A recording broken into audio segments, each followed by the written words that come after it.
heavily armed and protected. Hong Kong police move in on protesters following a surge in violence. Tens of thousands of people expressed opposition and anger.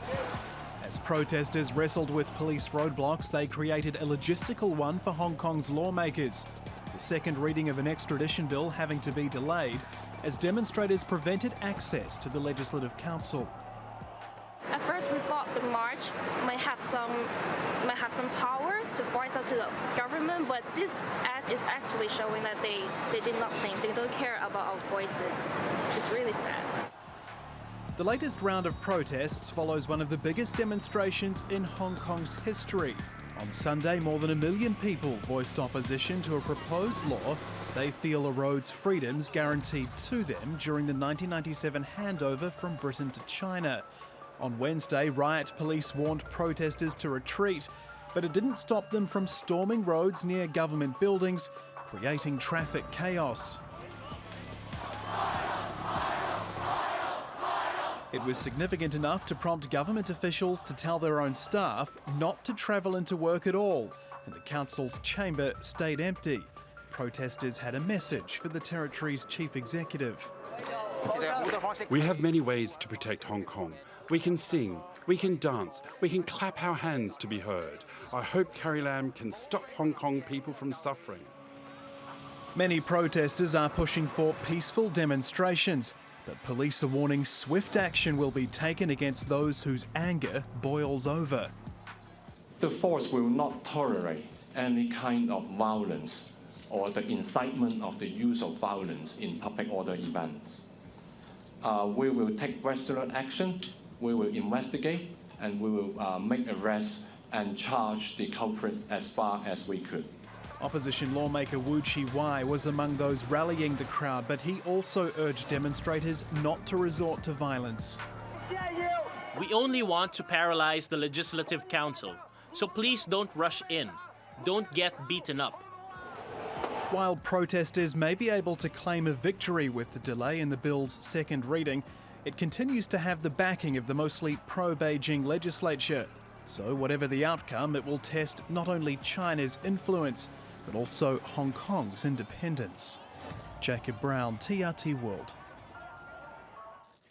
Well, let's get more on this now with Patrick Fok, who's been following the protests in Hong Kong. Hi, Patrick. We saw a day of violent clashes between protesters and police, but what's been the market reaction to the latest in Hong Kong? Well, markets had a pretty strong run-up in the lead-up to these protests. And, of course, there's been some negative inflation data to come out of China today as well. So a bit of a pullback was certainly expected, but clearly market sentiment in Hong Kong has been hit, and investors are in no mood to buy at the moment. Hong Kong was the worst performing index in the region, shedding about 1.7%, and property stocks in particular were hard hit. New World Development and Wharf Holdings both down about 4% and 5%. And of course, a lot of businesses shut down today, some voluntarily and some because it just wasn't practical for them to work. I spoke to somebody at the Hong Kong Exchange earlier today who said that they let all non-essential staff go. And I don't think that was just because of it not being practical for them to get to work. I think partly to do with the mood people are in Hong Kong as well. And of course, there's a big concern about the potential for these protests to snowball and for a reoccurrence of what we had in 2014 when businesses, certainly around the Central District, were at a complete standstill. Now, there are also wider concerns about what this means for Hong Kong's status as an international financial hub. Can you tell us why the business and financial community is worried about that? Well, look, under the Hong Kong Policy Act, Hong Kong enjoys a special trade and economic status with the US, which has largely shielded it from what's been going on in the trade war and obviously protected it from the tariffs that Washington has imposed on China. But the US is now threatening that if China or if the Hong Kong government is to turn Hong Kong into just another Chinese city and curtail its freedoms, that it might revoke its status. So this is something that's a big concern for people. This is why this is so important. It's not just about curtailing people's freedoms and not just about Hong Kong's autonomy. This is also very much about protecting Hong Kong's status as an international financial centre. Yes, and as we know, debate on this controversial extradition bill has been delayed because of the protests. What happens now? Will they proceed?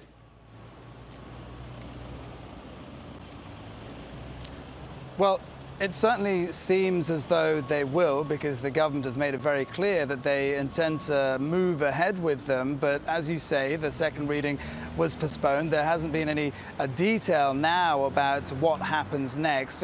We're late in the night here in Hong Kong.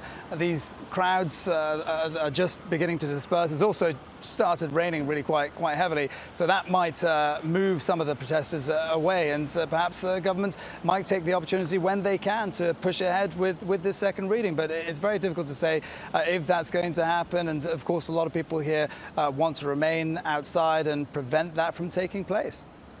Okay, Patrick Fok in Hong Kong, thanks so much for that update.